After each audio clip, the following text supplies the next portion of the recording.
Well, a very good morning to you. It's good to see you on this Tuesday morning. I was about to say Monday, a Tuesday morning. It's quite chilly right here in Nairobi, so I hope you're keeping warm from wherever you're watching us from. I hope you've had a restful Easter period. And of course, you're ready to tackle the week. Welcome to the show. My name is Winnie Lubembe, and of course, we have so much to discuss. A very important conversation, if you ask me, and this is as far as suicide prevention is concerned. Because again, if you are in the country, you know what has been happening, over the last few weeks, and this is as far as a few cases of suicide reported here and there. And of course, the biggest question is then, how do we prevent this? All right. So that is what we'll be focusing on the conversation today, because like we all know, suicide is a complex yet preventable public health problem. And this results from, interaction with, a lot of things. And that includes from interaction of psychological, social, biological, as well as environmental factors. And it is among the leading causes of death, and especially among young people in many countries, and of course, Kenya included. And yet, the policy and research investment in its prevention is relatively small. So what are some of the gaps, and what are some of the things that we need to do to strengthen, especially when it comes to some of these policies? Well, we'll also be focusing on the conversation today.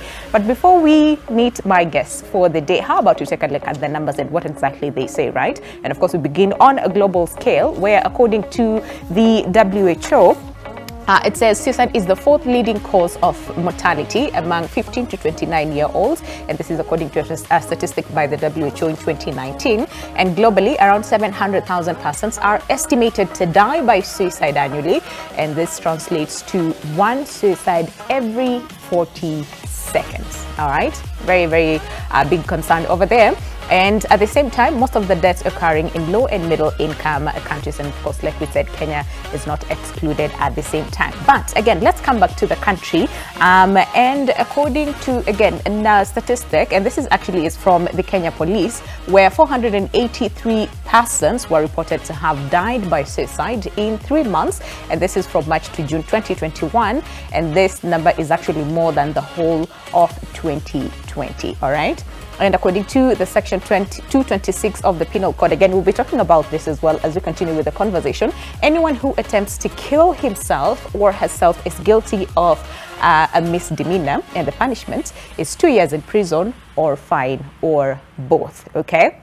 So again, we'll be talking about this, penal code, which is very important for all of us to understand. And then because those, a whole conversation about expunging the same, and of course also changing a bit of the same. So we'll be looking at it, as well in terms of one of the preventive measures as well, because there's a lot of stigma, like we said, in regards to, suicide. All right. But again, so even as we focus on prevention, there is a suicide prevention strategy, which again goes from 2021 all the way to 2026.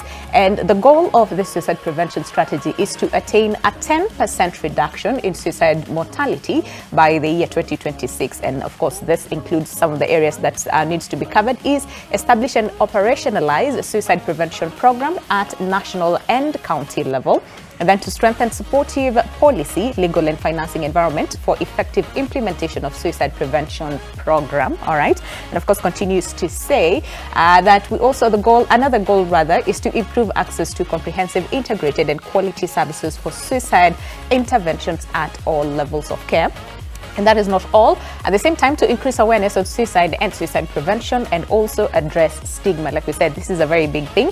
And last but not least is to strengthen systems for surveillance and research on suicide. So the big question is, what do we need to do to make sure that this goal is attained? Because again, remember, like I said, this runs from 2021 all the way to 2026. So what are some of the things that we need to do to make sure that, the goal is attained? We'll be discussing that and much more on the show today. So like we said, you want to stick around until the end of the conversation. My panel, best persons to actually have this conversation.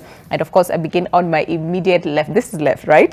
And we have Sharon Murugi Gisheru, who is a mental health champion. So good to have you this morning. How are you feeling? I'm feeling lovely. It's a bit chillier. It is, but some coffee always does the Right, trick. right. Yeah. We'll have some for you. And of course, we also have Gideon Mbugua, who is a clinical psychologist, joining us this morning. Thank you very much for joining us. How are you feeling this morning? Great, a bit cold, but yes. Right? Yes. It is cold, but it's okay. We thank God, first of all, for the rains. We Yes. prayed about it for a while, but here we are today. But at the same time, again, like we said, this is a very important conversation that we need to have.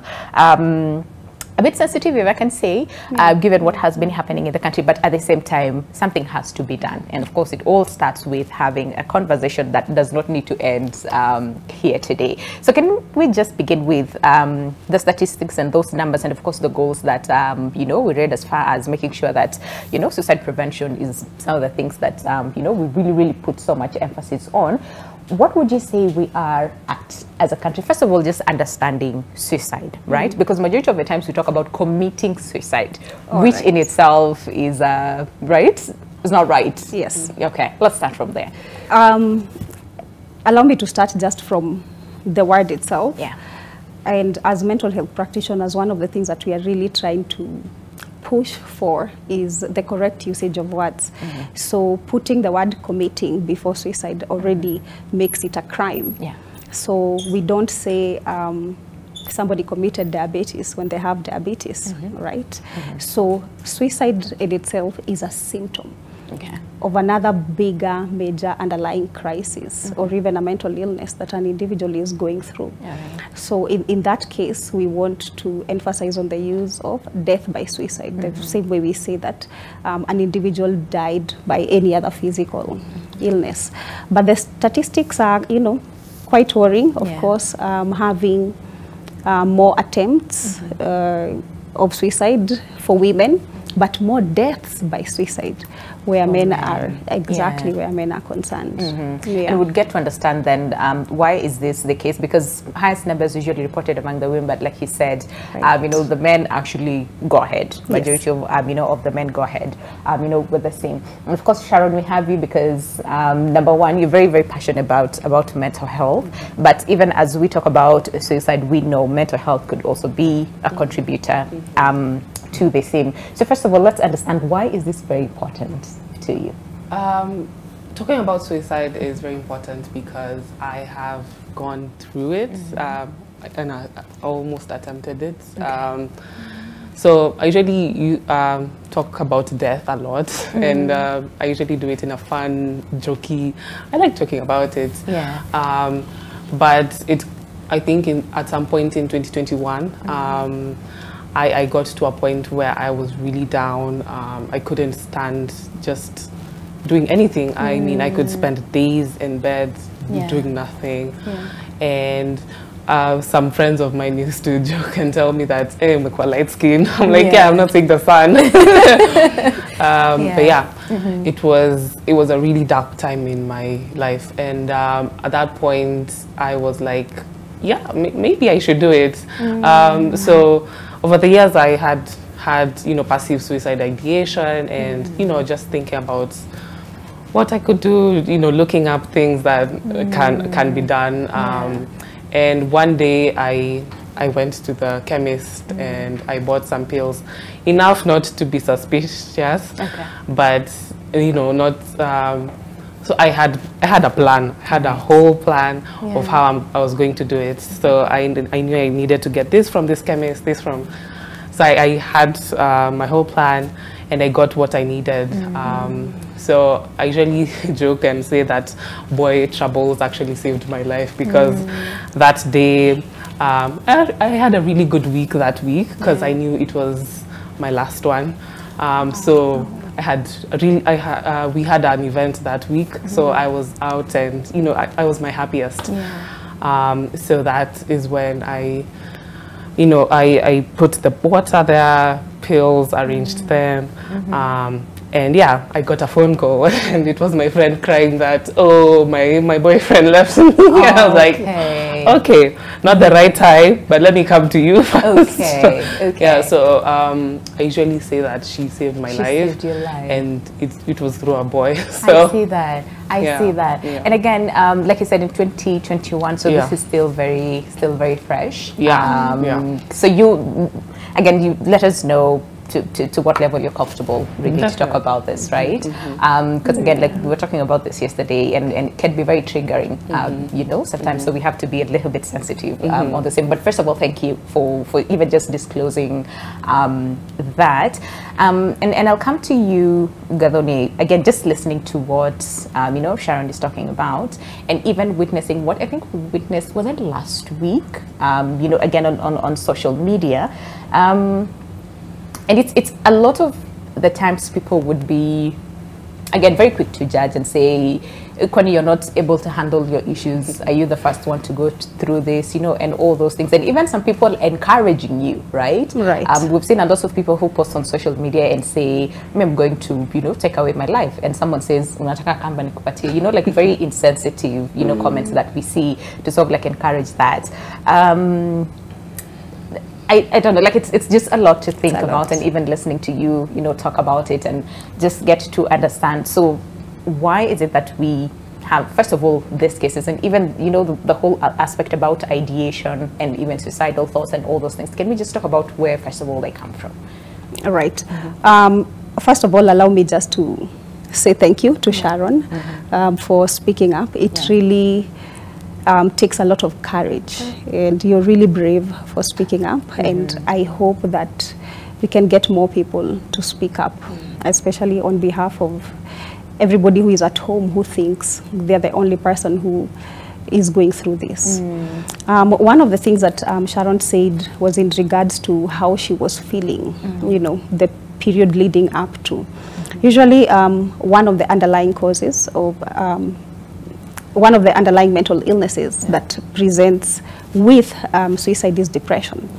And depression is definitely a diagnosis that is very misused and, you know, casually thrown out there. But I want to emphasize that when an individual is undergoing depression, they have a constant low mood for a period of over 2 weeks. So this is not just episodic one-off time. And then there's also the intrusive thoughts and ruminating thoughts that preoccupy your mind, not just, you know, one time. There's also the irritability that comes with the changes of mood. And why it is important for me to bring this up, it's because one of the things that you will hear, whether it's on social media or, you know, wherever it is, or within the workplace or even the family, is how the individuals around that person have become tired of trying to take off that person. So sometimes when that irritability you know, comes up because there's a lot that is happening in that individual internally, the people around them really don't know how to deal with that irritability. But it's important to note that suicidal ideations, actually technically a big part of the population will have passive suicidal ideations. You know, there'll be one point in your life where something will happen and you feel like, oh my God, I can't do this anymore. But we are talking about active suicidal ideations where you're not only preoccupied, but you're also looking for means. You know, like Sharon said, you're going to buy, you know, you've done like your research, and you've looked at places, you know, the right time, and you kind of have, you know, a plan for it. So it is a tragedy. It is a tragedy because this is something that can be prevented.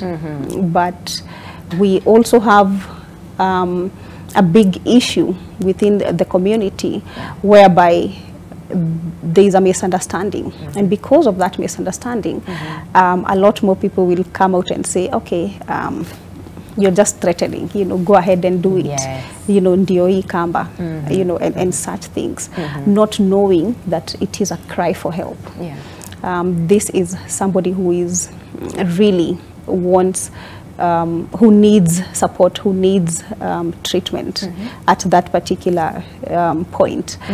And also importantly to note that, as you have said, beginning of this conversation, looking at section 226, it being a criminal offense in Kenya also prevents help-seeking behavior. Currently, as we speak, there are already people serving the term.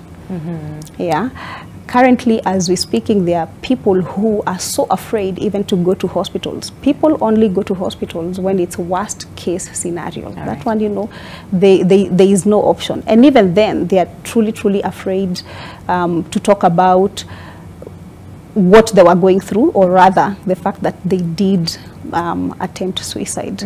And I hope that as a country we can get to a space where we can see through the decriminalization of suicide, which there's already a petition, you know, in the High Court, a constitutional petition filed by the Kenya National Commission for Human Rights, as well as the Kenya Psychiatric Association and other stakeholders. So we are hoping that we will get to a point, because also when you look at the Constitution, again, it says that every individual has a right to attain the highest level of health, of treatment. Imagine, that's exactly, that's Article 43. So on one side we are saying that, you know, right to health, and on the other side we are saying even if we are being told this is a symptom, we are still preventing these individuals from getting the help that they need, and we are punishing them more instead. So I see that. I see that. And of course, we'll focus on the same in terms of then how much of an impact will this have, because again, it's important, you know, to approach it from a different angle, or not from, again, you know, the whole aspect about it being criminal, right? Because like I said, there are some people who are actually serving term, and that does not mean that this is helping them or preventing them from, right? Correct. Something could happen, you know, from whatever they are, because they did not get the help that they needed, you know, at that time. So we'll look at that in a moment. And Sharon, again, so going back, someone might be tempted to ask, and again, we're all different in terms of how we handle things, you know, our tolerance as well. We're all absolutely different. Someone might ask, did you at some point try to seek help, right, for whatever it is that you were going through?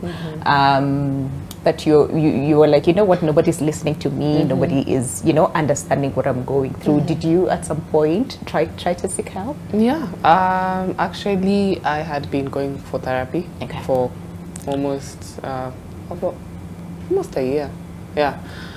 But it got to a point where I was like, this is really not working. And I was like, okay, maybe I am the problem, something is wrong, because it is not working out.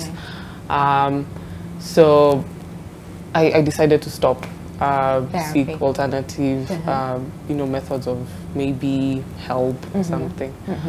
And that is when you know, it went it went on a downward spiral.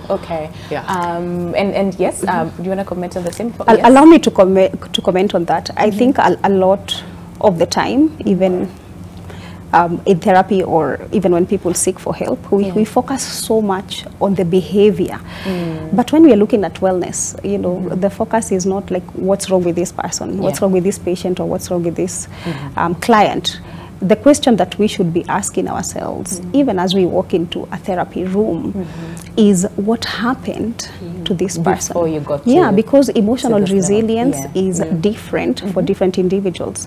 And one thing that we cannot deny is the impact that adverse childhood experiences have on individuals way later in life. And you know, a lot of people, probably this is not something that they want to talk about, or they want to confront, because you know, you're feeling you're already working, you're already a parent, but you cannot deny the fact that you did go through traumatic experiences. When we are looking at advanced childhood experiences, there are 10 of them. And out of the 10 of them, just anybody with a score of 4, just 4 out of 10, they already score on the severe part where trauma is concerned. If you score 6 over 10, then you're already 30 times more likely, you know, to develop a mental illness and even suicidal ideations, attempt, and sometimes it just takes one attempt. So adverse childhood experiences, traumatic incidences that happen to children in the formative years, okay? So they are categorized in three. We have neglect, which can be emotional or physical. All right. We have abuse, sexual, emotional, and physical. And then we have household dysfunctionality. Yeah, very, very critical. For household dysfunctionality, we are talking about separation of parents. We are talking about divorces. We are talking about an absent parent. We are talking about a child being raised in a home where either one of the parents abuse alcohol or substances, or they are living with a mental illness, or even either one of the parents serving a jail time or incarcerated. As long as you go through this, then this is likely to affect you. But what usually happens with children, the defense mechanisms are quite high. Yeah, so usually the defense mechanisms are there to protect you. So the denial or the rationalization, so the defense mechanisms kick in for children. So you'll find that even if a child has observed severe trauma, somehow it's kind of buried in the unconscious. Until later on, you know, starts manifesting, right? Okay. And of course, would look at that because, again, like we said, aside from, you know, this other causes, mental health, you know, is a really, really big concern that we also should be talking about it. And I like the fact that you pointed out that you don't necessarily have to go for therapy because you are not okay. Sometimes it's just go, right? Talk about things, understand where you are at, and it's okay to seek help. I agree to that. I usually tell people that if you're waiting for a sign, if you're waiting for a clinical red sign for you to go for therapy, then sometimes it's too late. True. True. And even the WHO says what, for every suicide, 20 people make suicide attempts, and many more have serious thoughts of suicide. So again, like you said, it might be almost too late before you sit there and look for signs. So you were really nodding when she was talking about some of those things, and I'm like, okay, to what level do you relate to what Gathoni was saying? Well, I have a father who died. He wasn't present. He was an alcoholic. So, you know, the neglect and dysfunctional family really hit home. And, So it was like a whole lot of you know, things. And you don't realize how much it affects you until, you know, you're trying to do, you know, live life and things come up and you're like, wow, okay, I can't have a relationship because this, I can't trust anyone, you know? I hear you. I hear you. So all right. So during this period where, like you said, it was a lot happening, that you isolated yourself. So what was happening? You know, all this time you are in isolation. Is it that you did not want to speak to anyone, did not want to see anyone, did you feel safe just being, you know, on your own? What was happening during this period? For, I think, about a month, I stayed indoors. At the time I was in school. We did online classes, so we didn't really need to be in class. So what I'd do is just stay in my room, curtains closed. You know, I could barely eat, so I think I just survived on water. When I feel like really weak, I'd go get something, but at night, because I couldn't go outside during the day because that would mean seeing people. So my social activity was just dead. So it was just me. And when you have a lot of me time, some thoughts can be quite intrusive, and you really get to think a lot about your life. And you're like, maybe I should, maybe I really should. But you do realize that people do try to reach out. And I think for those people that have done it or attempted to. I feel like there's a lot of guilt from the people around them. You know, did we not notice? Was our care not enough? But I feel like sometimes it is enough that you reach out, but you're not the problem at that point. Okay. So I think the guilt aspect is a bit, is actually what most people think about when they are thinking about doing this, because it's like, what will my family go through, friends, you know. Yeah. So yeah, that's also something that You had is considered. Yeah. Okay. All right. How about we take a break? But of course, when we come back again, like you said, your friend unknowingly saved you, and we're happy that you're here today. And even speaking about it and letting people know, listen, this is real. Right?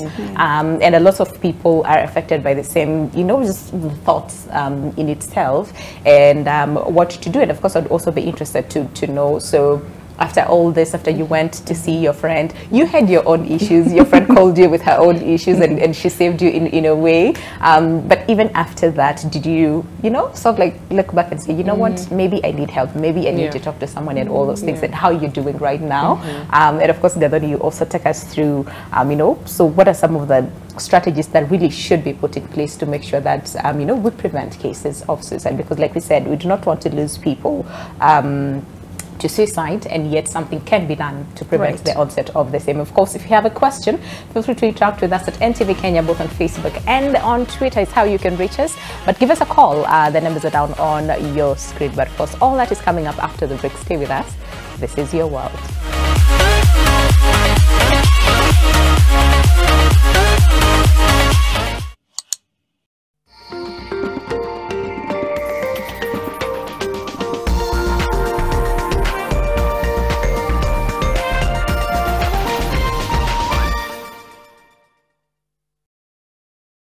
Dad, what made you decide to become a doctor?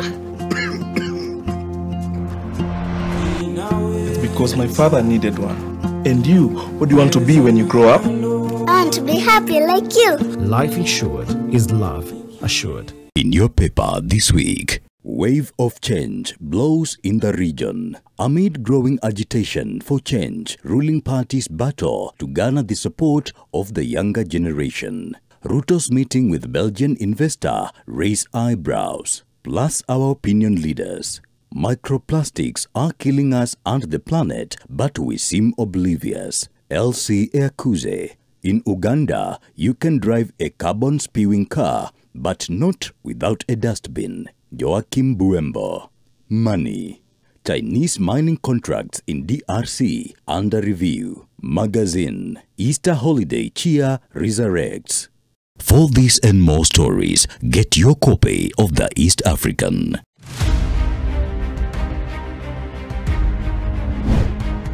Oya, niaje wazee watu wangu wa power, DJ mwapa hivi kama kawaida. You know how we do it kwenye radio yako 96.3 Nation FM, where good music lives. DJ Mo, DJ Kamuzi alongside MC Jawochi, the host with the most. Au sio? DJ Kamuzi, the musical chef. She wants to be like. Kutoka radio mtu wangu tunaingia kwenye TV, na pale hivyo tunaletea ngoma zingine Ital 2, tunaletea mpaka guests all over the world, kutoka Jamaica, Kenya, East Africa, name them. Ama niaje Mo? Yes I, na kama kawaida sisi kama Jam Down tuingia kwenye area kwenye mtaa yako mazee. Jam Down on the road mazee, tuambie ukuje wapi? Jawochi kila sato anakuletea reggae news, what's trending. Yeah, this and much more from 7 p.m. Nation FM. Alafu kuanzia 10 mpaka maidha mtu wangu #JamDownKE. Awola.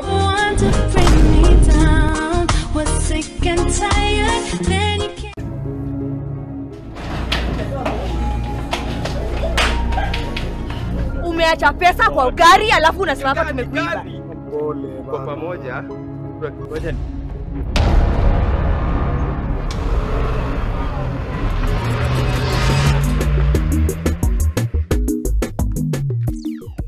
Making a difference. We did not have water. Hatukuwa able to sterilize equipment. Many students didn't get the chance to interact with the computers. It takes a single idea, a single decision to do better, to be better. But what does it take to make a change? At Safaricom Foundation, we believe it takes passion, love, dedication, and Kenyans to build a better future. We partner with communities across all 47 counties by advancing education, by enhancing healthcare, by supporting economic opportunities. We partner with people through the values we share, the people who inspire us, and the lives we continue to touch. Because when we unite, there's nothing we can't do. With Glovo, you have anything you want from your city in your hands. Kama unatamani ugali beef ama fried chicken, order Glovo ujaribu restaurant mpya. Tamu. Kama game inawaka na unataka drinks zaidi, order Glovo ushangilie timu yako. Na kama your little one amemess na diapers zimeisha, order Glovo and save the day. With Glovo, unaweza track order yako na kuongea na customer support, which is always available. Download the app and order anything you want from your city. We'll deliver.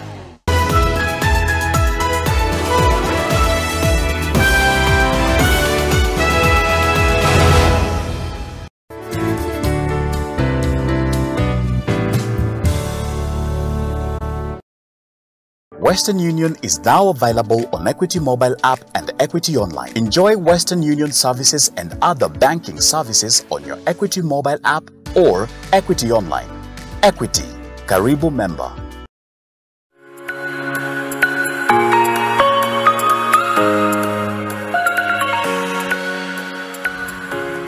Okay, welcome back. The show is Your World. Time really flies. I don't know what's happening this morning, but thank you for staying with us. The show is Your World, and of course, like I said, today we're talking about something that is very important for all of us to, number one, have conversations around, but also be very mindful and be empathetic, all right? And this is as far as suicide is concerned. And of course, when we started the show, and we were talking about some of the different, things that might, again, cause suicide. What exactly does that look like?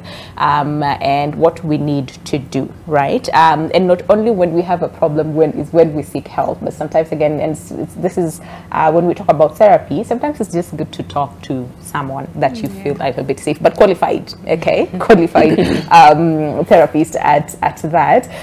But Gathoni, even before we continue with mental health, there's this statement that said suicide has multifaceted causes, as it's often as a result of convergence of genetic, biophysiological, psychological, socioeconomic, cultural, and other risk factors, right? Can we just talk about these other risk factors? Then we'll come back to mental health. And also, like we said, understand what are some of the strategies that we need to put in place then. Right. Allow me just to start with the adverse childhood experiences. Okay.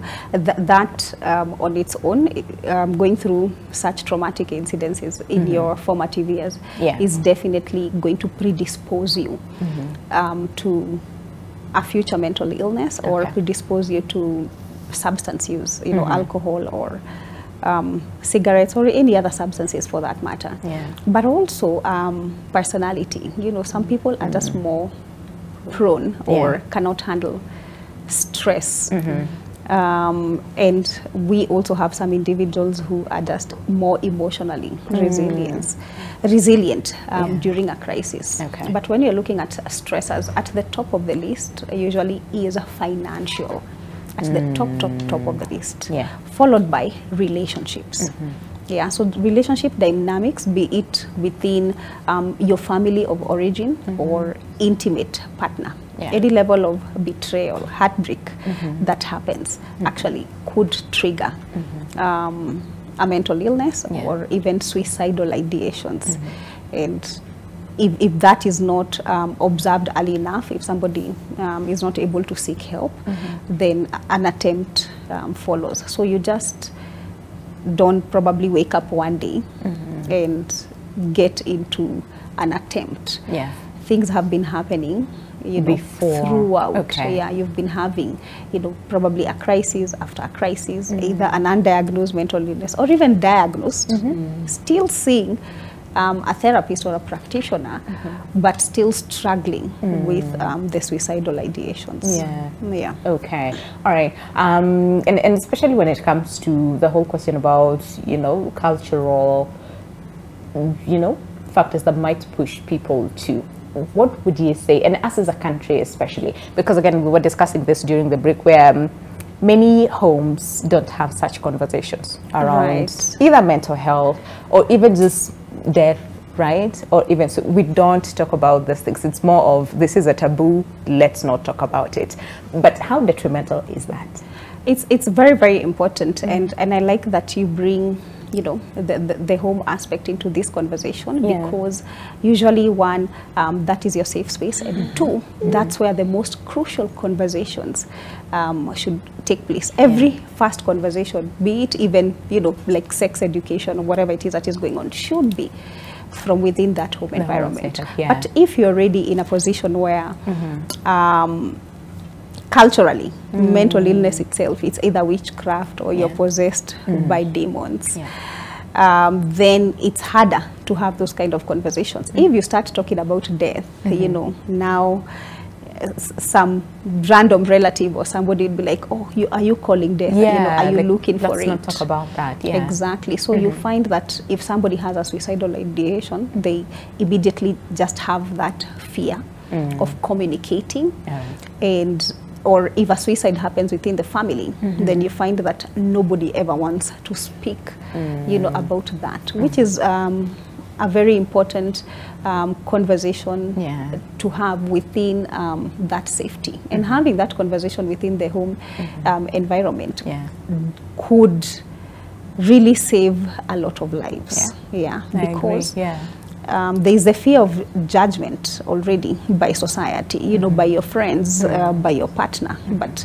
parents, family, those are the individuals who ideally should give you the unconditional love, and support. So being able to communicate in that setup will actually save a lot of people. But not just communicate. I feel that also the awareness of what to do next. So it's not just somebody telling a parent or a significant other that I'm going to take my own life, and then it's quiet, it's silent after that. Like, don't even talk about that. Why are you talking about these things? Should be. And on that same breath, allow me to say that contrary to popular belief, very few cases of individuals who attempt suicide overtly say that I'm going to die by suicide, or I'm going to attempt. Sometimes it's very subtle. It's very subtle. Somebody would be like, oh my God, I wish I would sleep and not wake up.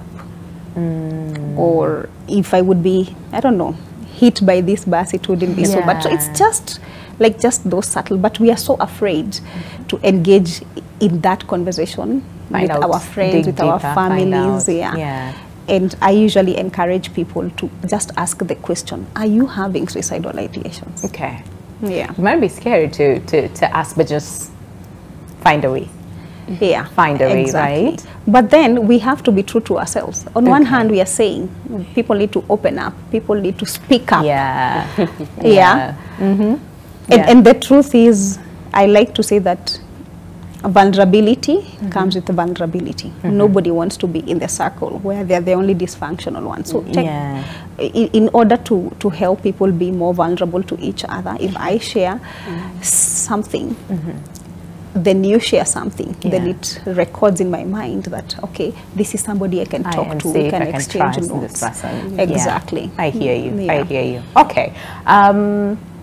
So Sharon, again, such conversations, because like you said, you talk about death. I don't know whether it's a lot now versus then, after the whole experience, or even before. Do you have like such conversations? And even when you had this ideations and thoughts, were you at some point able to voice them, either to your therapists or to your friends or anybody around you, and what was their immediate reaction? So such conversations cannot be had, as she said, it cannot be direct. So I think humor. Okay. A lot so of you used a lot of Yeah, so humor, I'll just joke around and like, you know. But I don't think it's something that you would really notice if you don't really pay attention to, because it's like, she's just making another joke. Yeah. But I think over time I've been able to talk about death in a more conscious and not so much in your face, but like, you know, just be comfortable in talking about death, and because it does happen, you know, this is something that is definite, so we need to be ready for it. We need to have conversations, you know how to cope with such situations. But yeah, I still talk about death, but apart from that, I think I've been more open to having mental health conversations, because so I just graduated from KU with a bachelor's degree in psychology. Oh, that's nice. Okay. But I think, you know, having experienced these things myself, I have been able to, you know, when I go to someone and we talk about, like, there's a project I am working at right now. It's actually called the Speak Up campaign. So where we go, talk to people and share our experiences, and if they feel like they need to talk to someone, we now give them a referral to, you know, practitioners. Yeah, so I think this experience has also helped me, you know, be vulnerable, understand, you know, where people are coming from, and it's definite. I don't think I'd be doing psychoeducation the way I'm doing it right now if I hadn't if you had not gone through it myself. I see that. All right, so after again, you went to your friend, like I said, and you know, she had her own issues. You know, after sorting all that, right? What happened after? Like, did you have a moment of sitting down and thinking, wait, what exactly was I about to do? Right? And did you sort of like then seek help, because you were in therapy before you stopped? So did you go back, or what exactly happened? So after that, I think I came back to the house around 3 a.m. Okay. So when I came back, I actually started crying. I had a whole breakdown. And at that point, I cut off my hair. So this is accidental. But yeah, I cut off my hair, and I was just like, what was I doing? What was I about to do? So after that, I went and I asked my then lecturer, you know, for another therapist contact, because this other one, I wasn't feeling the, you know. So we tried a few therapists, and then when we found the right one, you know, we started the journey. So a year in is actually when I told my friend, oh, by the way, when you called me, I was... This is what I was about to do. So I didn't really talk about it until I was ready, because it's quite a triggering topic to talk about. So only a few people knew, and when I was ready now to talk about it, I did. And till now, I think it's a very triggering topic. So when I don't need to talk about it, I don't. But when I'm strong enough, I share. You're able to talk about it. And again, like we said, we will just talk about it to a level that you're comfortable. You know, to really talk about it. And Gathoni, you mentioned something that is very profound, that sometimes we wait to see symptoms, and then act, or sometimes don't even act based on the symptoms, because again, like you said, there's some people who say, huyu amekuwa akisema hivi for a while, you know, they've been threatening, they've been doing this, they've been doing that, and by the time you get to the symptom, it might almost be too late.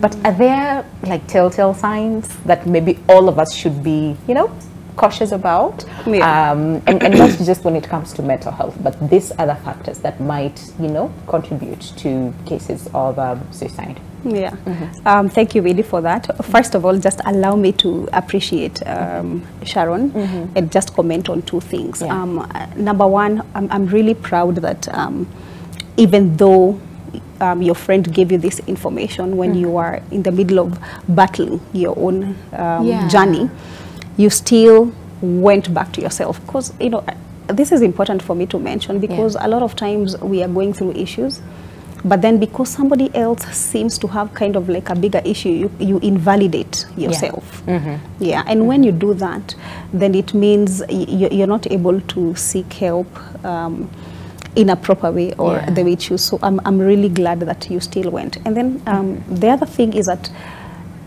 therapy is an intimate, I like to say it's an intimate relationship.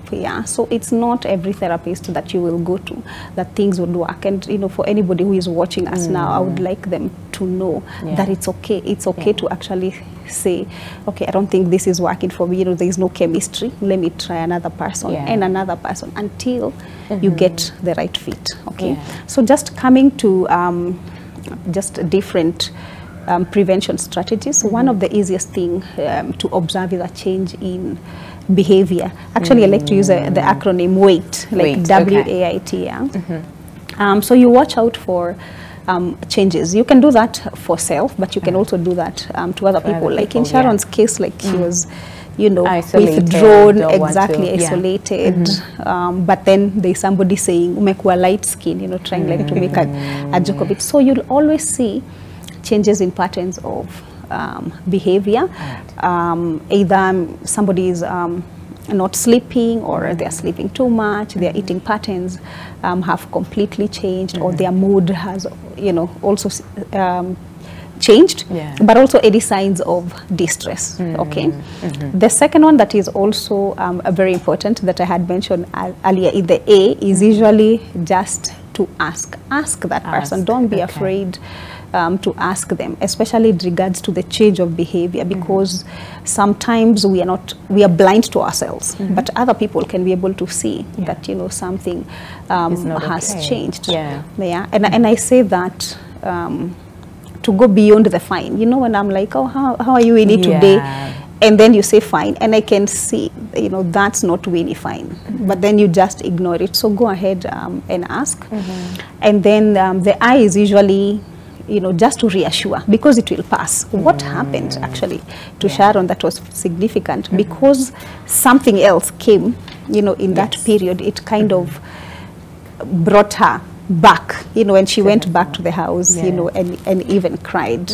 So sometimes that intense feeling at that moment will pass. Not that it will pass permanently, but at least, you know, from that moment. And lastly is just to speak up. At the end of the day, no matter how much support you have, no matter how much people want good for you, even if you're on medication or seeing a therapist, if you don't talk about it, if you don't talk about your experiences, if you don't talk about what you're going through, then even with all the support, we might not be able to help you, even with all the love, you know, that we have for that individual. I hear you. And Sharon, for you, again, after that moment of coming back to self and, you know, going through what you went through in terms of, you know, really, really cried, cut your hair, and then after a while allowed yourself to go back to therapy.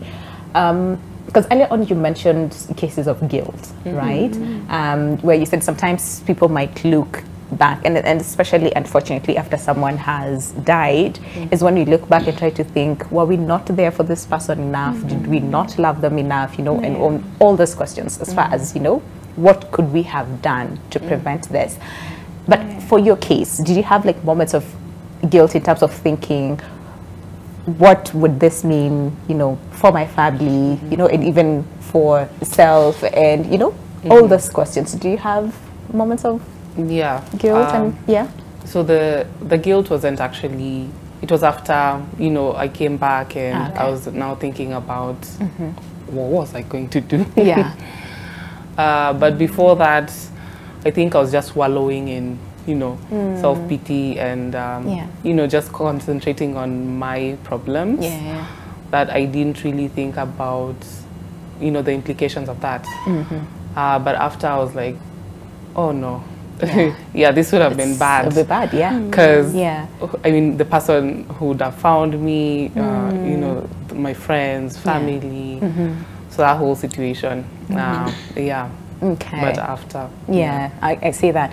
And Gathoni, I think the biggest question would be, so then how do we, what necessary skills then do we as a people, everybody involved, have, and especially when it comes to our issues, our problems, because again, like we said, this is very multifaceted, right? Right. Mental health is one of them. There's the socio-economic aspect of the same. It's a lot of things involved. That I had someone say, by the time one number one has the thought and then decides to go through with the same, it's like the pain inside is just too much. Right. That at that moment one would feel this is the easy way out, right? Yeah. So then, do we need to? I don't know.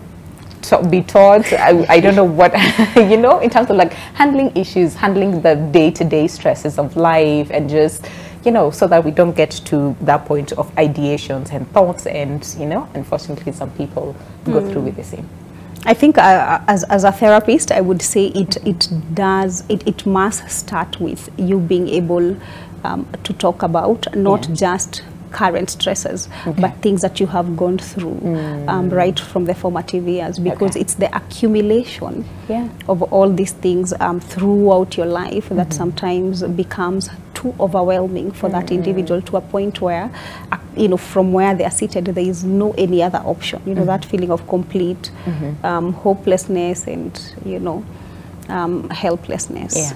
So I think there's a big part of it that is also at an individual space, but also where the community is concerned is to provide the necessary support. Okay, so I like to say, if you know that a friend is going through something, you know, be that friend who is going to say, I'll take you for therapy, I'll even pay for you, I'll accompany you, I'll drive you there. You know, you've not been coming out of late, I'm going to come and visit you. You know, so the support and the reassurance is very important. But also on a wider scope, we really need to change the strategies of how we look at, you know, awareness. I think we are doing a good job, you know. I'm not going to take away from that. Both individuals, media, and different stakeholders. But I think also on a governmental space, if we look at strategies that were used for polio campaigns, HIV campaigns, whereby literally the country was at a standstill. We are talking about HIV in and out everywhere from a, you know, a multi-sectorial approach. Meaning, if we are saying that trauma is happening in formative years, those kids are in school. We need to have that conversation in schools. You know, in schools. We need to help the teachers as well deal with their own traumas, so that, you know, they are not transferring to the kids, but also the kids, you know, deal with that. We are talking about churches, temples, and mosques, because these are the biggest institutions that hold the family, which is a basic unit of the community. And these religious institutions are actually quite influential. So that conversation also needs to take place there. Community-based intervention. We also need going to the workplace as well, because there's also a lot of stress within the workplace. I mean, burnout itself is already now classified as an illness in the international classification for disease. So also penetrating the workforce and basically pushing for mental wellness.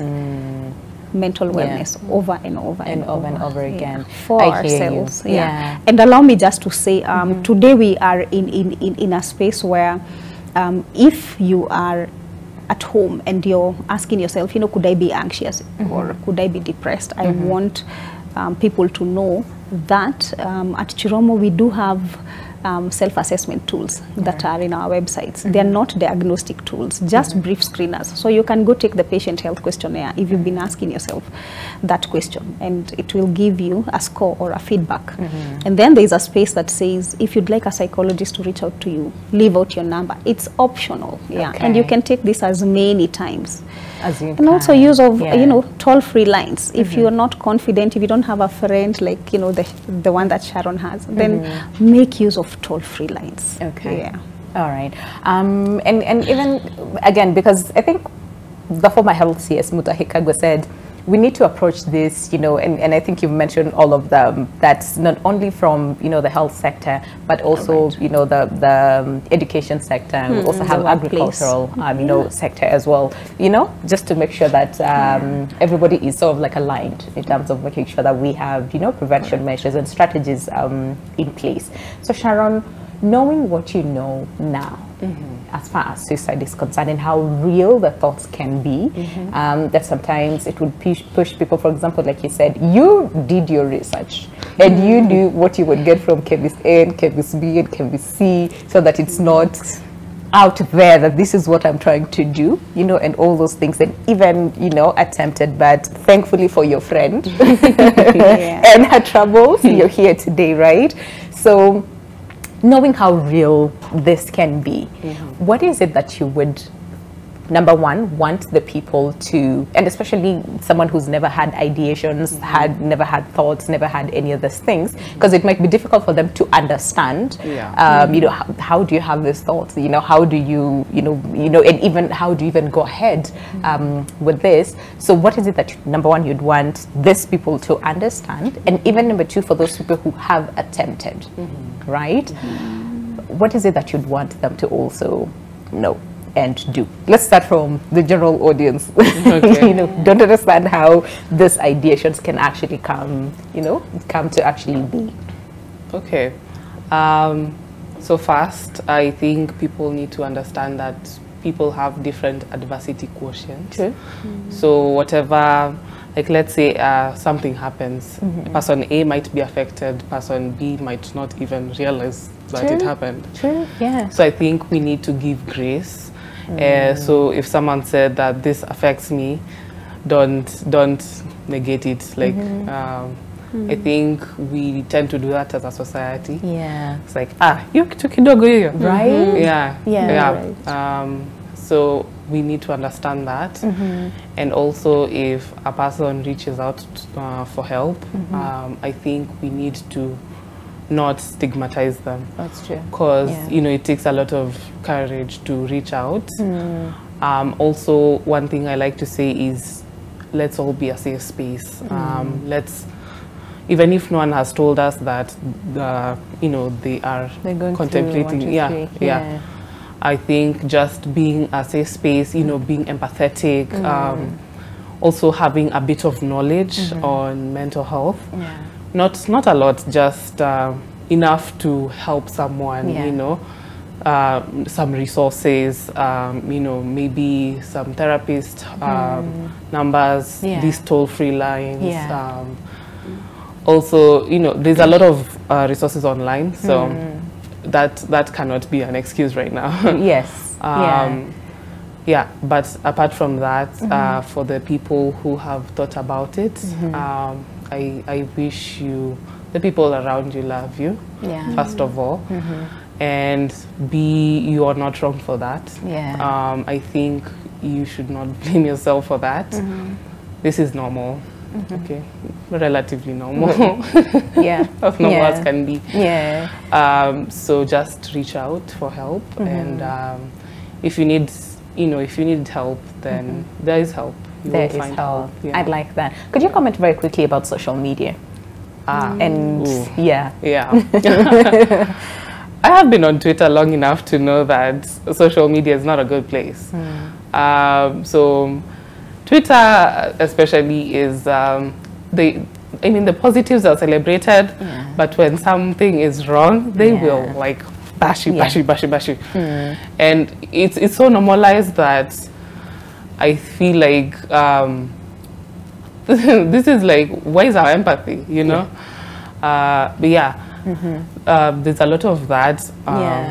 And then also the comparisons, it can be, you know, like, hey, Winnie looks good today. You know, you don't know what's happening behind the scenes. That's you true. know. That's true. Empathy. Empathy. I'd like that. I used to post good stuff, you know, like good times, but like People didn't know. Yeah, behind the curtains. Behind the curtains, what was happening. So let's just practice empathy, and especially on social media, where almost everyone is on social media, and you don't know what someone is dealing with. Whatever you post can be triggering as well, or you can.